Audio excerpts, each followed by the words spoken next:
Ayo.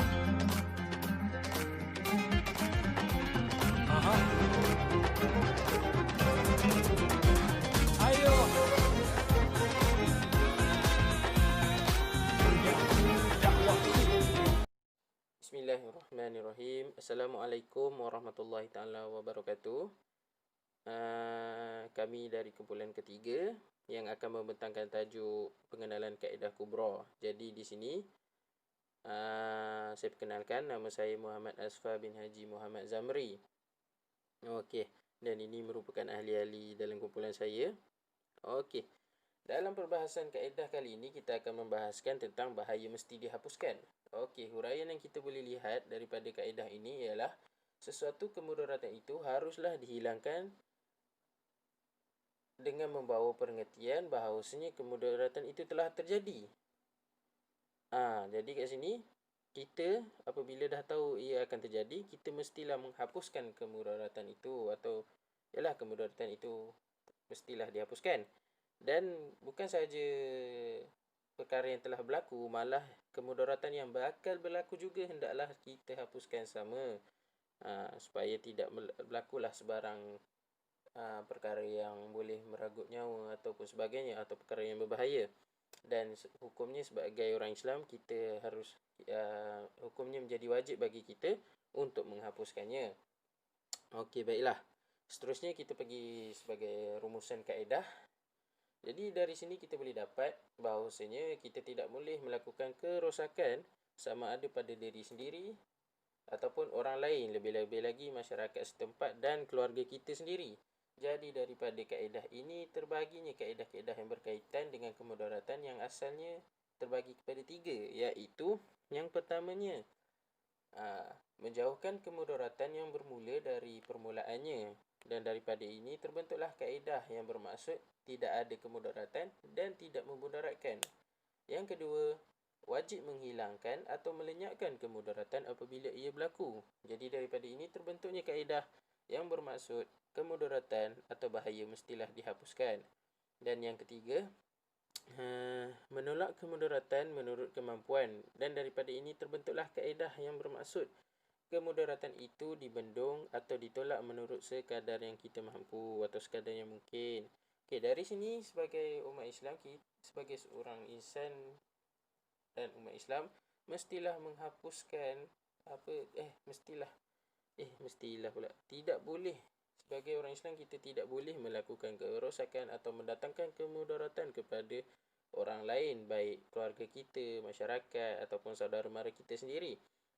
Dan dari sini jumhur ulama telah menetapkan bahawa segala yang boleh mendatangkan kemudaratan kaum muslimin wajib dijauhi, selaras dengan kata-kata Imam Asy-Syatibi yang berbunyi, sesungguhnya syariat itu diasaskan untuk membawa kemaslahatan kepada manusia. Jadi sebagai penerangan lanjut, kumpulan saya akan menerangkan, dan kalau ada yang tidak faham, kita boleh ajukan soalan pada hujung video. Sekian, terima kasih.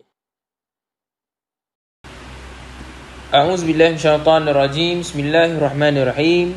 Assalamualaikum warahmatullahi wabarakatuh. Nama saya Muhammad Azra'i bin Muhammad Hasbi. Nombor kad matrik saya D183114886. Okey, baik, saya akan sambung kaitan kaedah. Okey.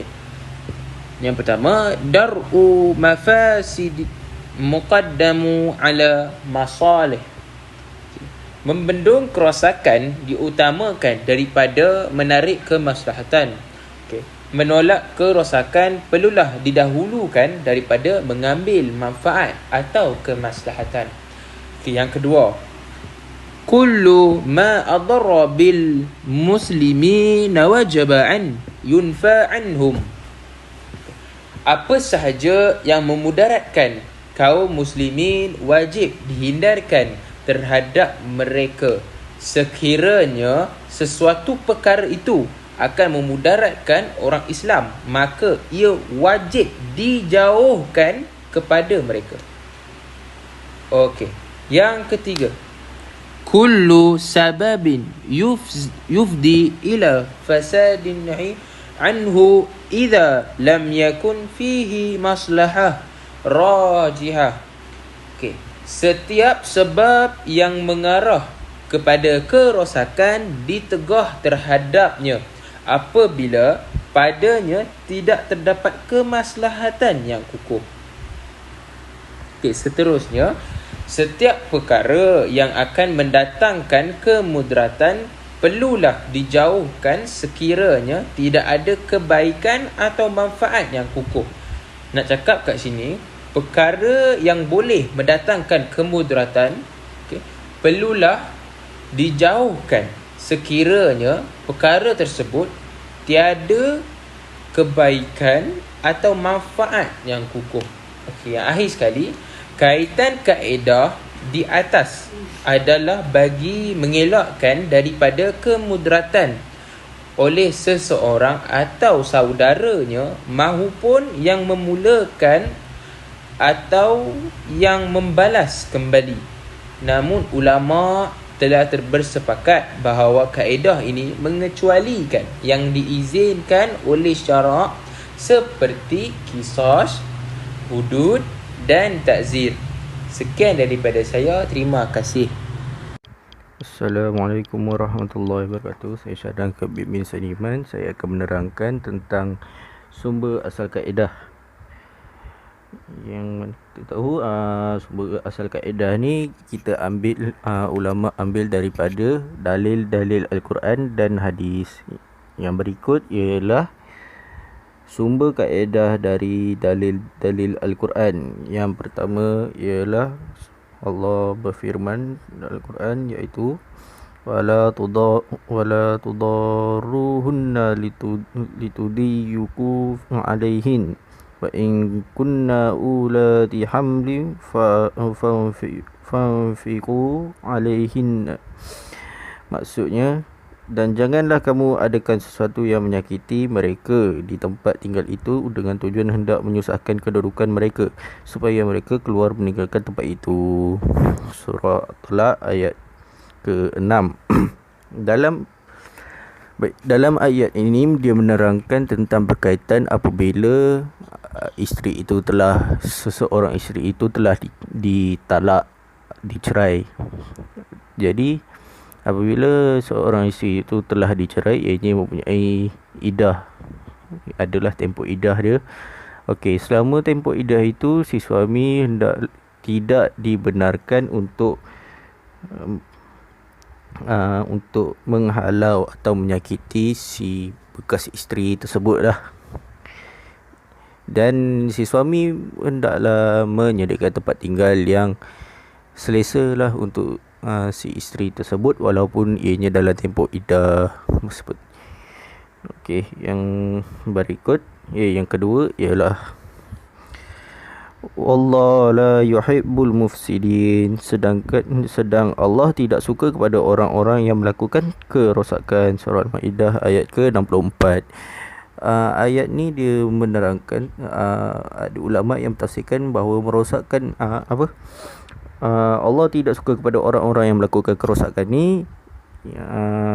Dia tujukan kepada orang yang melakukan kerosakan, sama ada kerosakan di diri sendiri seperti menyakitkan diri, bunuh diri dan sebagainya. Jadi sebab tu dia dikumpulkan dalam bab mudarat mesti dielakkan. Yang ketiga ialah wala tufsidu fil ardi ba'da islahiha. Maksud dia, janganlah kamu berbuat kerosakan di bumi sesudah Allah menyediakan segala yang membawa kebaikan kepadanya. Maknanya memudaratkan, janganlah kamu merosakkan apa yang ada di bumi. Kerosakan di bumi maknanya kita dilarang untuk memusnahkanlah segala apa yang di bumi ada. Kita nampak pokok, kita jahanamkan. Dan ianya juga berkaitan juga dengan perbuatan menyakiti atau memudaratkan orang lain seperti membunuh, memukul. Okey. Ayat ini surah ianya ialah surah Al-A'raf ayat ke-56. Kita pergi ke yang seterusnya. Yang seterusnya ialah berikut adalah sumber kaedah kubra dari hadis. Yang tadi daripada Al-Quran, dalil Al-Quran, yang diula daripada hadis. Sebagaimana hadis riwayat daripada Ibnu Abbas, maksudnya dari Abu Sa'ad bin Sinan Al-Khudri radhiyallahu anhu, sesungguhnya Rasulullah sallallahu alaihi wasallam bersabda, tidak ada bahaya dan tidak membahayakan. Okey, di sini ia bermaksud Rasulullah melarang daripada melakukan perbuatan yang membahayakan. Sebab itulah dia kata tidak ada bahaya dan tidak membahayakan. Ianya bermaksud tidak boleh membahayakan diri sendiri ke arah kemudaratan. Yang kedua, sebagaimana hadis riwayat daripada Ibnu Umar, maksudnya Nabi SAW melarang najs, iaitu jika jual beli tersebut berlangsung ia tetap sah. Yang ni saya sebenarnya kurang faham lah. Dia ada hadis dia yang lain tapi saya tak perasan. Jadi itulah yang berkaitan dengan sumber asal kaedah. Sekian. Assalamualaikum warahmatullahi wabarakatuh.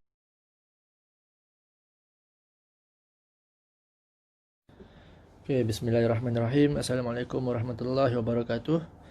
Saya Fatih Rushaidi bin Abdul Wahab, nombor metrik D181105332, akan membentangkan tentang skop kaedah di bawah tajuk pengenalan kaedah kubra 4, iaitu bahaya mesti dihapuskan.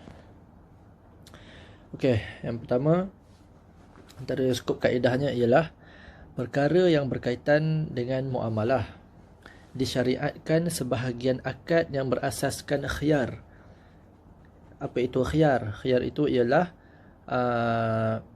memilih sama ada untuk meneruskan transaksi yang sudah sah termeterai atau merungkaikannya kembali sebagaimana sebelum berlakunya jual beli.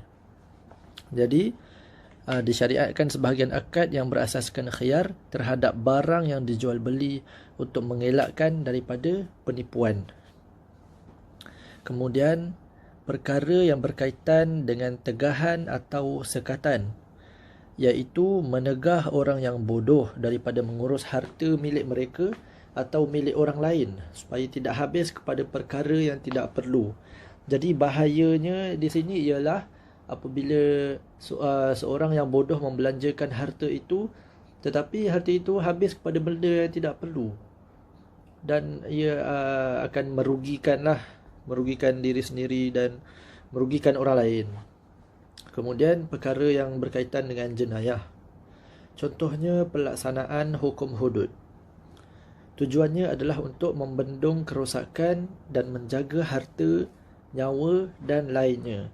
Jadi untuk membendung kerosakan harta, nyawa dan lain-lain adalah dengan cara membuat hukum hudud. Kemudian disyariatkan al-syaf'ah. Apa itu al-syaf'ah? Al-syaf'ah itu ialah hak rakan kongsi mengambil bahagian kawannya yang lain dengan menggantikan harta tersebut ataupun dengan bayaran. Tujuannya adalah untuk menjaga kepentingan rakan kongsi ataupun jiran. Dan yang terakhir di dalam skop kaedah ini ialah disyariatkan hukum kekeluargaan. Contohnya tebus talak dan penceraian di antara pasangan yang tidak sesuai atau tidak serasi demi menjaga kemaslahatan. Jadi itulah, sekian sahaja daripada saya. Wallahu a'lam. Okey, bismillahirrahmanirrahim. Seterusnya saya akan membicarakan tentang hukum furu'. Sebelum itu saya perkenalkan diri saya. Saya Muhammad Safwan bin Baharudin, D1811055. Okey. berikut merupakan hukum furuk yang terdapat dalam kubur 4. Yang pertama, harus membunuh haiwan yang membahayakan keselamatan diri kita. Contohnya anjing gila dan ular tedung. Okey. Seperti mana yang kita tahu, kalau kita digigit oleh anjing gila,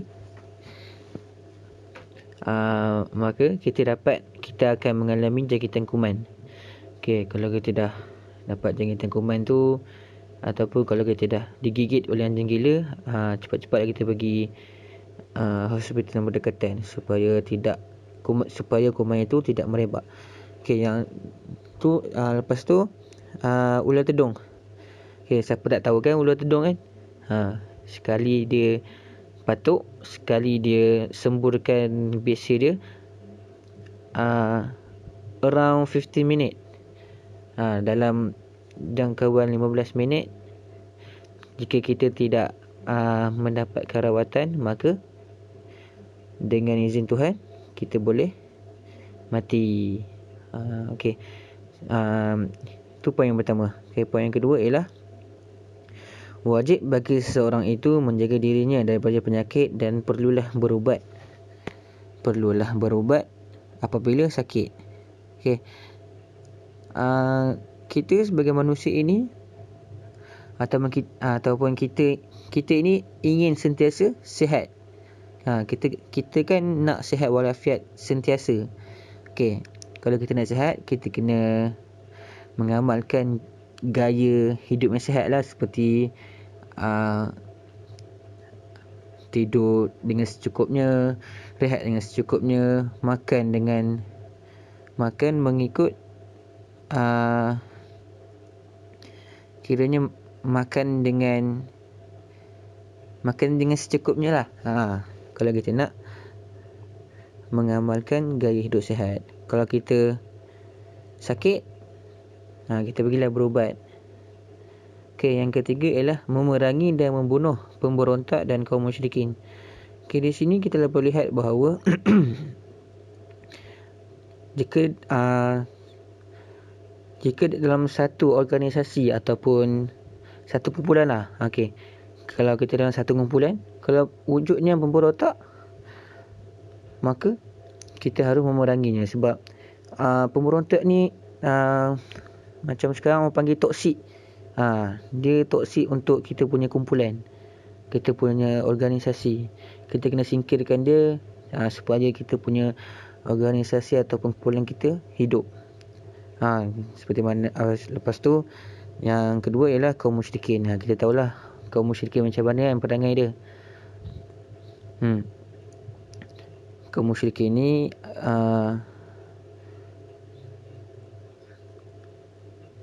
jahil. Dan kaum musyrikin ini macam mana cakap? Kaum musyrikin ini dia suka memecah belahkan sesuatu perkara. Contoh macam kita macam perang apa, saya lupa lah, perang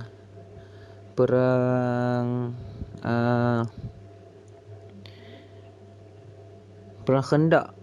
Perang Khandak, perang parit, yang gali parit tu. Kaum musyrikin ini mendustakan ataupun mengingkari janji dengan Nabi.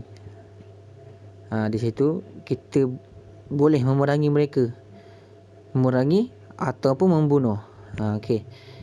Dan yang keempat ialah memenjarakan orang yang membawa ajaran sesat. Okey. Yang ni paling bahaya, sebab ajaran sesat ni dia ajaran dia amat halus. Orang panggil halus. Sebab kita pun kadang-kadang boleh tertipu dengan ajaran sesat yang dibawa oleh seorang itu. Okey, contoh macam kita tengok macam filem Munafik kan. Contoh dia punya kata-kata tu ataupun ayat yang dikeluarkan oleh senang cerita Abu Jah tu kan. Ayat dia berunsurkan Islam. Dia bercakap dalam bahasa Arab. Sebab tu kita boleh percaya dia, sebab dia punya ajaran tu sangat halus. Dia punya cara penyampaian dia halus sampai kita yang berilmu ni pun boleh percaya dengan dia. Sebab itu ajaran sesat ni paling bahaya. Okey, dan yang seterusnya ialah memenjarakan atau menahan orang yang lapang rezekinya tetapi tidak memberi nafkah. Di sini kesianlah, sebab rezekinya banyak tetapi tidak berkat. Senang cerita, tidak berkat. Dia tidak memberi nafkah kepada isteri, anak-anak. Lepas tu tidak memberi kepada kedua ibu bapa. Tapi rezeki banyak, tapi rezeki itu tidak berkat. Okey, bahaya tu. Sebab walaupun gaji kita sikit, kalau kita beri nafkah, maka di situ rezeki kita boleh jadi berkat. Walaupun gaji 1,000, tapi kita bagi nafkah sikit dekat isteri, anak-anak, ibu bapa, keluarga. Di situ kita nampaklah keberkatan, berlaku keberkatan di situ. Okey.